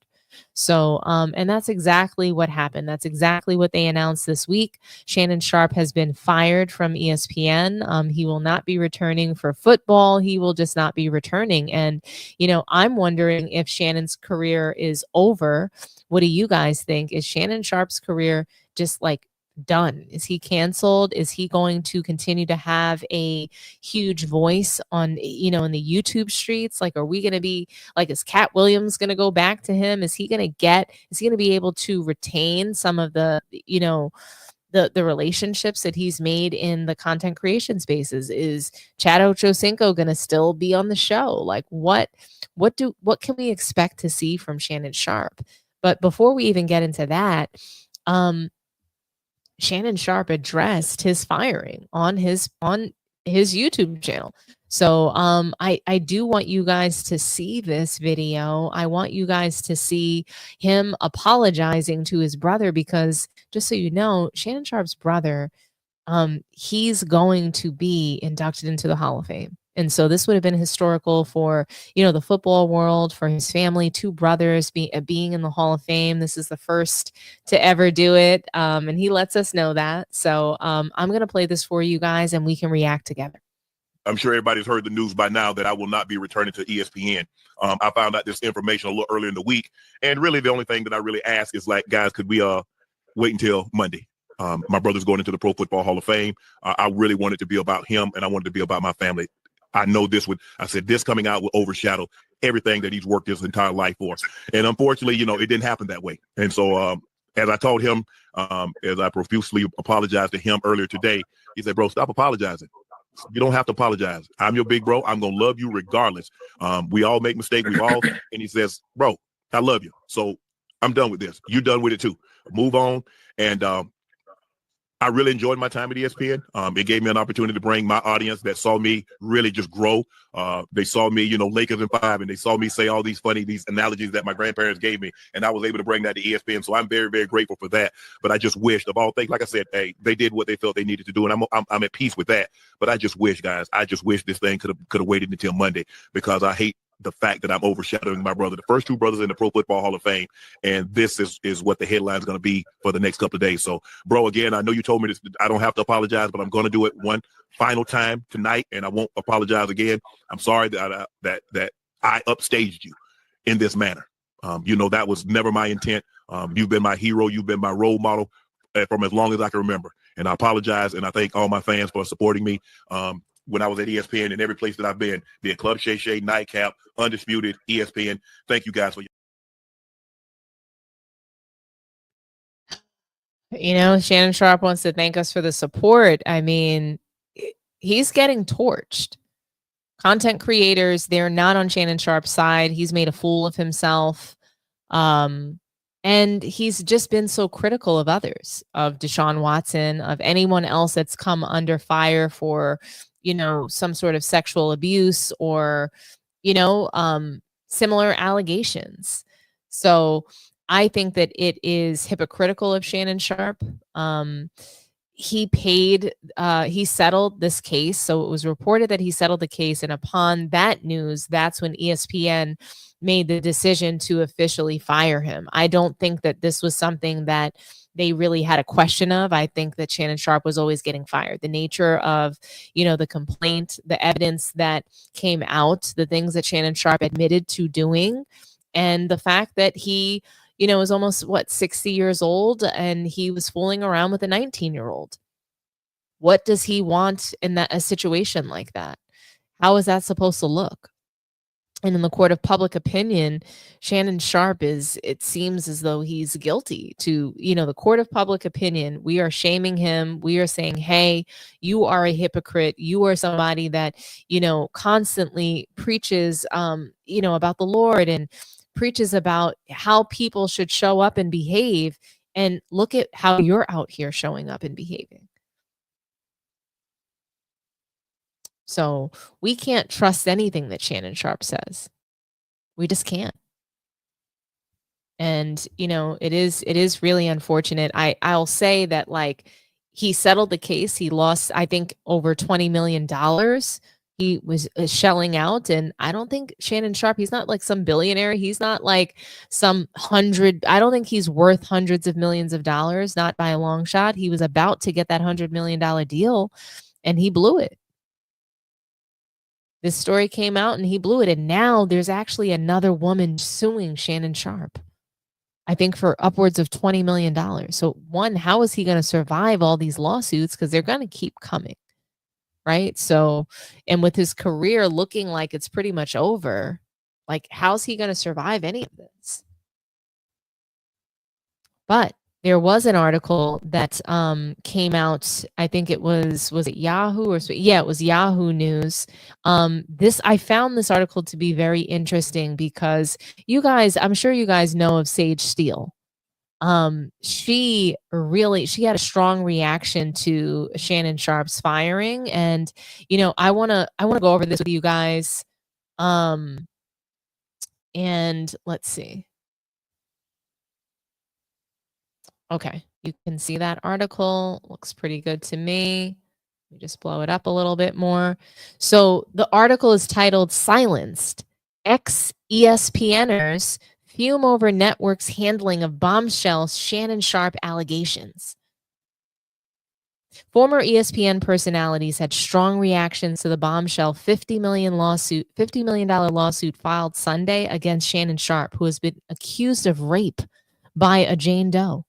Sage Steele, a former SportsCenter anchor who left the network 2 years ago after a legal battle over the company's COVID-19 vaccine policy, said Tuesday, "There's a long list of examples where ESPN and Disney considered conservative viewpoints more offensive than questionable character."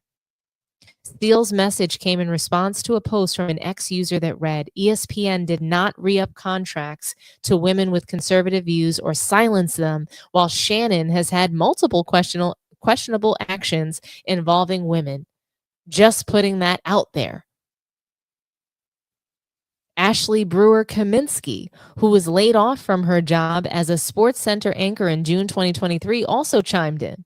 "Never forgot when I got chewed out by my boss for posting a pic of a Republican congressman and UFC fighter on my Instagram story at the McGregor fight, LOL." She responded to Steele's ex post. The former colleagues went on to share more experiences of when they broke the rules at ESPN during the COVID-19 pandemic. And at Ash Brew Kaminsky, "Remember when we got chewed out for breaking COVID rules by standing too close to each other and posting this pic?" Steele wrote, including an image of the pair posing together on the SportsCenter set. Kaminsky replied, "But sitting next to each other at the desk live on TV was totally fine." Steele left ESPN in August 2023 when both sides settled a lawsuit she filed that stemmed from her being taken off the air in 2021 for comments made about the company's COVID-19 vaccine policy.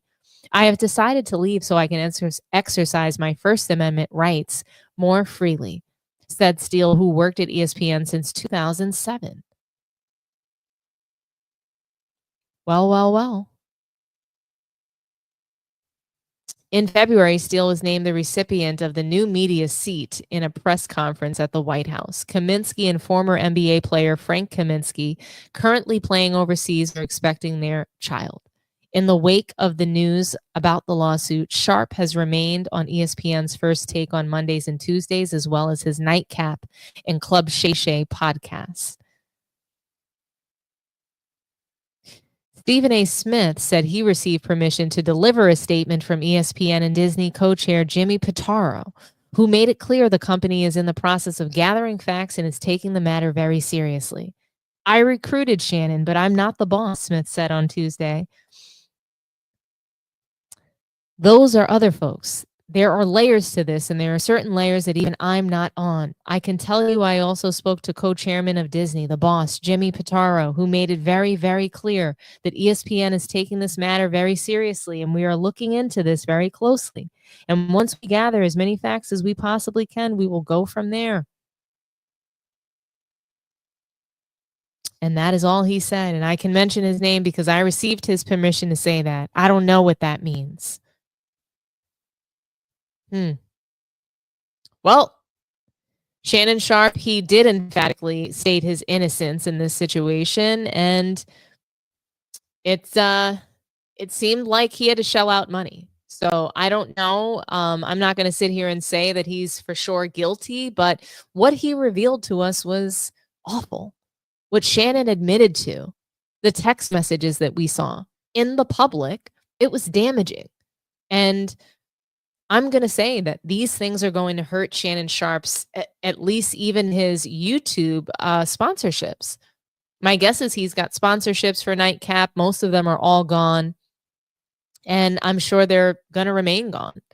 So is Shannon Sharpe's career over? I think his mainstream media career is over. I think that he'll have to be a Jason Whitlock type on YouTube. I think his next play is to drive the race and gender war that's happening in the WNBA. I just think he's going to come up with as many controversial things as he possibly can to stay relevant and to continue to be part of the algorithm. That's what I think. But I do have time for just one phone call. So I want to hear from you guys. I want to know what you think about Shannon Sharpe's career. What do you think about Dwyane Wade's top 7 list? Daryl Morey's comments and backpedaling of those comments, and the Luka stuff. I mean, LeBron James practicing at the Clippers facility. Do the Lakers deserve that? Does Luka deserve that? Do they deserve Luka Donćić and his impending ability for movement? Do they deserve to continue working with him? Does he deserve to be part of their circus?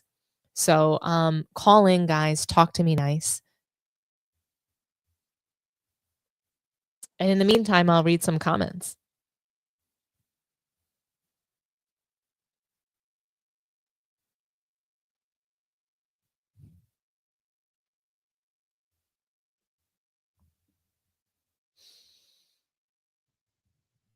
And if nobody's going to call in, what I'll do is I will call it a night. And I really appreciate you guys for being here. It looks like we got another super chat from Jenna Tens. Thank you so much for the $2 super chat. Did Kobe 2003 case force the NBA to prop up LeBron James? Absolutely. Without a doubt, 110%. But we do have our first caller. And so I want to thank you for calling. Talk to me nice. Super chat. Kobe 2003 case. Hello? Hi, Sabrina. It looks like you just need to mute your background and then we'll be all set. Yeah, I just muted it. Thank you so much. Thanks for calling in tonight. How are you doing? I just want to ask that. I'm good. How are you doing? Fantastic. I watched the whole show. Oh my gosh. Well, thank you. I and feel between really taking special. care of my mother overnight. Oh my gosh, that must be really tough. I'm yeah. sorry. Oh my God. Where do we start? Where do we start? So I think for I me, don't want to talk about all that rest of that stuff. We need to talk about Luka and that stupid LeBron. yeah, let's talk about the Queen, Clippers. the diva. Let's talk about him working out at the Clippers facility. I don't think we need to even talk about it. You know the man that just bought the franchise. He got plenty of money. He can make his ass sit on the bench this year, Okay. right next to his son at the back at the end of the bench. Since he don't like to sit next to other people anyway, he Okay, can so sit next to his son. do you believe in new look Luka? Oh well, he just needed a kick in the groin. He needed to be He got embarrassed the by the kick he Mavericks. needed. Okay. I don't think that he's going to go back after he did all of this. I think he knows that he's going to be the franchise, and LeBron is just a punk. So do you think that his defense is going to improve? Say that again. Do you think that his defense is going to improve? His defense, maybe. Yeah. Okay. Depends on his knees. I mean, if he's working out, he's got to be with somebody that's teaching him lateral movement. I think he can do it. Okay. I think he didn't do all this just to hog up the ball, and they can still talk about him not playing defense. Okay. Any thoughts? You guys need to ignore LeBron even when he pulls this nonsense, because we're not even talking about Shea and the champions all summer again. I talked about Shea last week. But I'm just saying it's not enough talk. It's all about him. It's annoying.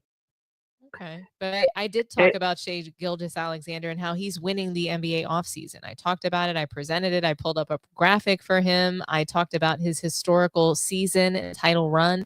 And he's the true winner of the NBA offseason. No matter how many people want to put and elevate some other players in this offseason and talk about some other teams, I mean, they have been able to secure their core. They didn't have to trade any of their core players away, and then they continue to add more depth, and they even got a pretty decent Georgetown draft pick. So I think that OKC is poised for, at least another title run. They might not win the title and repeat, but I do think that they have the ingredients, and they have a really great leader in SGA. Yeah, but I think it's going to be a fight for Luka. Now I believe it's going to be a fight between Luka and SGA. May be the next face of the NBA. But Luka has to win a championship. Luka has to win a championship. He's going to have to put the athleticism. I'm sorry. He's going to have to put that new body to work, right? Right. So he's going to have to play two ways. He's going to have to play defense. Not just two ways, but the body is going to have to show athleticism. He's got to be able to actually run, jump, and dunk the damn ball. He doesn't dunk. He doesn't do anything that really excites us on the court besides some flashy passes and, some timely shot making sometimes. But I'm with you. I think that LeBron James just needs to go. I'm curious to see when that. No, I don't think the new owner should fall for that BS. He needs to just let his ass play out this season. And if it's time to set him on the bench when he ain't doing right and he's a detriment to the team, and let Redick know that if he don't follow his rules, he's out the door with him. I hear you. I don't think that JJ Redick is going to bench LeBron, but we'll see, Sabrina. But is there anything that you wanted to leave us with and close out on? Oh, well, Queen B. Well, Queen T. Diva. He need to go work on. He need to really go work on his LeBarbie doll, because he got. I mean, he got the crybaby doll, the pacifier, and all the things that you need for a baby. I love it. With his accessories, he needs to work on his Barbie doll. I love it, Sabrina. Because nobody wants him. Nobody wants that bum anymore. And he's jealous, and he knows it. He's going out the way he deserves to go out. For all the shenanigans he pulled throughout his career, he's going out sad. He's really, truly going out sad, and he don't know what to do with himself, because when Nike and NBA can't help him, when he retires, he got no more protection. I believe there is some proof that he's on them. He's been on them PEDs. They just got to do it when he doesn't have any more power. That means after he retires. I'm sure what Nike has thought of is Lance Armstrong. So I think that that's what they think of, and I'm sure that they have a game plan for that, Nike and Clutch Sports and the whole LeBron crew. So thank you so much for calling in, Sabrina. It's always a pleasure. I really appreciate you and your take. Yeah, thank you for your usual insightful episode. Thank you so much, and please have a wonderful night. And you know, I hope You that do the Mom- same. You know, when I hear you on my phone, I can barely hear you, even though I have it on speaker. Oh, that's so weird. Maybe there's something in my setting with my mixer. It's my cheap phone. It's not weird. Okay. Well, thank you so much, Sabrina. Okay. Have a blessed You too, night. and I hope that everything And is stay okay safe with Mom. always. Alrighty. Bye-bye. Okay. Bye-bye. And so, I think we have one more caller for tonight. We may. Thank you for Hello? calling Sports Tea. This is, I'm sorry, hello? Hi. Hi. This is Parker. Well, hi, Parker. Thank you for calling Sports Tea. Talk to me nice. No, absolutely. I had one thing that I really had to mention. It was kind of a really cool thing. You know, the Sunday panel with like AOH and sports and fitness rants, right? Of course. I've been on that panel a few times. Yeah. It's lovely. All right. So they had one of their members on there, and he broke down this last week. I don't know if you saw it or not, but he broke down he called it the clutch, like, what did he call it? Clutchonomics, which is basically the way that teams have acted in order to pay people. And it's basically, he does a very eloquent job. He takes about 10 minutes and he breaks it down, and he goes through and he tells how the league is actually poorer because these teams have to have this high churning turnover rate each year to maintain the salaries of the few elites that they keep on their teams, the ones that are bought into this system, basically the LeBron system. Mm-hmm. But what is so fantastic to me is that, you know, you're speaking on OKC, and that's because that team developed naturally and through some smart trades and some good drafts and some, you know, natural chemistry taking place over time, which is how teams should go, the natural way. And the way that he breaks it down, I would greatly encourage everybody to just, I don't mean to plug another channel, but like go watch that and listen to how it goes, and you'll understand it, and you'll see how he talks about how the league is now and how they're trying to get away from it with the new CBA. And it's such a fascinating, eye-opening thing to learn that you just don't look at the teams the same anymore. Well, you can't. And I mean, when you think about it, so, you know, what they were able to break down on that episode, I think that it's a great discussion to have. And I think that it garners some more discussion around it. And what I can say is that that's what they're describing as the entire reason why teams are selling. So, you know, the NBA is no longer family ran, you know, and it's now turned sort of big pharma on us, right? And so we're not it's not a profitable business anymore, basically, for the owners. They're not going to see the kind of money that they want, and they're just like, hey, this is like, these teams are getting really, really expensive to run, you know, and they're getting to a place where they can't run it the way that they want. They don't have the control as owners anymore, and the players are getting really angry because it's shifting back. So like Draymond Green has come out. He has been very vocal about, you know, the new CBA ruining player empowerment. And quite frankly, I don't think that the league, I don't think that owners, I don't think the new CBA is ruining player empowerment. I think that players in the modern league, they have ruined player empowerment. They have ruined, you know, what it looks like to be able to make a decision for your career. And it's just awful. And it's all grounded in a lot of ego, control, and I think almost wanting to, you know, if you can't run something, wanting to wreck it. And Nicky Barnes said that best in his documentary.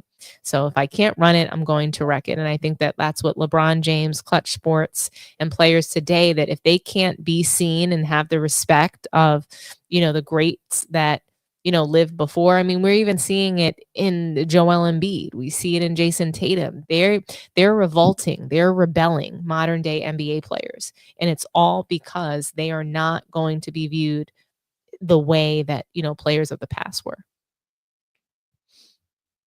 That's very true. I 100% agree. I think that the player empowerment was one of the worst things that ever did create in the league. It took people away from the overall goal of the game, which was to win, and to turn yourself into some sort of franchise or a business. Therefore, you want to just stay in the league. Like, what did Kevin Durant say? He's like, your goal is to play 20 years. Right. That should never be your goal. Your goal should be to win the game, go out there, give it everything, and leave it all on the court. Why do you think everybody else lasted like 15 years tops before? Because they put everything on that court. And that's why we as fans respect them. So NBA players, they want to get so upset, and they don't understand that we're consuming the sport. It's like they have no respect for us as a fan. They insult our intelligence, and they don't come out and show any appreciation for us. Not competing at All-Star is a direct smack in the face to fans. Taking off games and showing up for half of the games or even less than what you're scheduled to play for, that is a direct disrespect to fans. The load management, 100%. the taking off, just squeezing. I mean, for me, NBA players today are almost like a welfare line. And you would think that, doesn't that sound so crazy? They're making millions of dollars. Some of them even up to $70+ million a year, but they're just trying to get as much money as they possibly can. And I get that. Okay. But when you're a star like LeBron James, a Kevin Durant, you have the opportunity to, really write and manufacture your own career. So why wouldn't you want to leave in the best? Why wouldn't you want the fans to view you the best and have the best memories of you, especially on your way out? And so what we're seeing is LeBron act like a petulant child on his way out. And it's just really unfortunate. Yeah.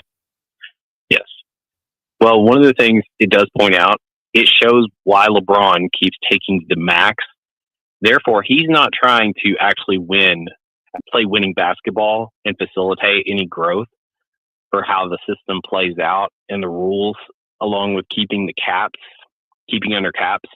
But it just shows that he has always been about the money, and he's never been about the game.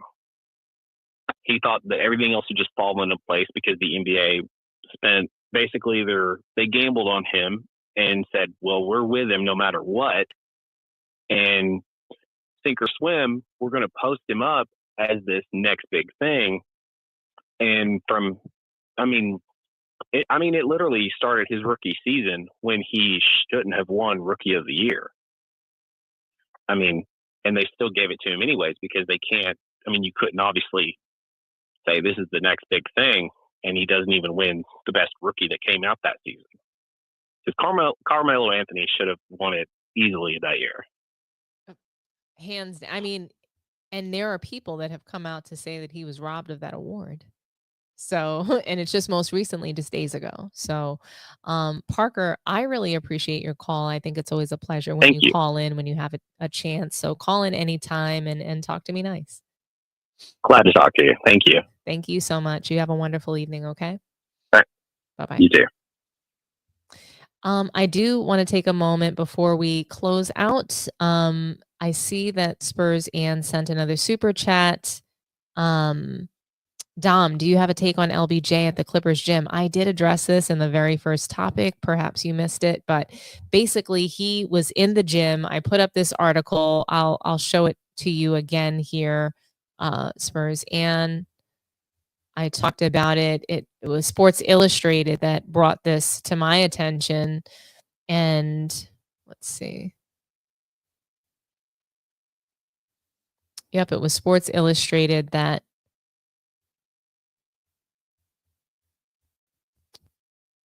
where I saw this. So here you go. Here's the article, but basically, yeah, we see LeBron flexing. It was flex at all. It was a fail. I mean, people have been blasting him for the last several hours. How dare he be in a Clippers uniform? My take is that LeBron James is a complete disgrace. Clippers uniform with a Bronny hoodie on? Like, why are you putting your children in the line of fire of this? Like, why are you a constant spectacle every day of your life? No matter what you're doing, a simple off-season workout turns into a spectacle. It's just, I don't have any respect for LeBron James. You've been wearing purple and gold for the last 7 years. You do not show up to the Clippers gym. You do not take a picture in front of a Clippers background or any Clippers merchandise or anything like that. You just don't do that. And so what that says to me is that this is just more evidence that LeBron James has absolutely ruined the NBA and the game of basketball. He's taken away so many opportunities for young fans to really have a team that they love, because basketball is a team sport, guys. LeBron James loves to remind us that when we're criticizing him about all of his failures. He likes to tell us it's a team sport, but yet we're not celebrating teams. We're celebrating LeBron. We're celebrating Kevin Durant and Steph Curry. We're no longer celebrating teams and winning. And that's the problem. That is the root of the problem, that it's become more about a person, the man that we're watching, the men that we watch, instead of the players on the court and the teams that they play for.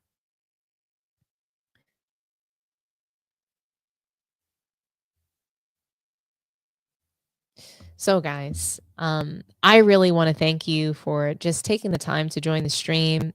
Tonight, it was a special episode for me because we're 1 year into this thing, and it's just been amazing creating content, coming in here and sharing my opinions. It wasn't always easy, and I hope to get better every single time. And I just hope that you guys continue to enjoy the content, and and drop me comments, drop me a line in the comment section and let me know what you think. Like the video, smash the like button for me. If you haven't done so already, subscribe to the channel, and most importantly, share the video. Let's grow the Sports Tea Network. You all have done such a great job of helping me to do that. And I'm just, like I said, I'm really, really grateful for all of you.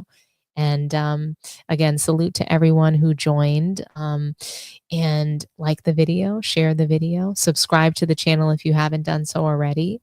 And I guess that's about it. Have a wonderful, wonderful, wonderful night. And I'll see you guys. I'll see you guys soon. Have a good one. Bye-bye.